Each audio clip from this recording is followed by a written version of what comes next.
দুর্যোগপূর্ণ আবহাওয়ার কারণে চট্টগ্রাম বন্দরের বহির্নগরে অবস্থানকারী সব মাদার ভেসেল থেকে পণ্য খালাস বন্ধ রয়েছে। এছাড়াও লাইটারেস জাহাজ এবং মাছ ধরার ট্রলার চলাচলও বন্ধ রয়েছে। সাগর উত্তোলনের কারণে এই অচলাবস্থা দেখা দিয়েছে। একই সাথে বৃষ্টির কারণে বন্দরের অভ্যন্তরেও ব্যাহত হচ্ছে পণ্য হ্যান্ডলিং কার্যক্রম।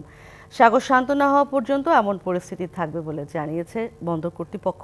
পরিস্থিতি লাগাতার হলে কন্টেইনার ভেসেলের মতো খোলা পণ্যবাহী জাহাজেও জট তৈরির আশঙ্কা করছেন সংশ্লিষ্টরা। বাতাসের তোড়ে সাগরে 14-15 ফুট উচ্চতার ঢেউ তৈরি হয়েছে। উত্তাল সাগরে কোনো জাহাজে কাজ চালানো সম্ভব হচ্ছে না।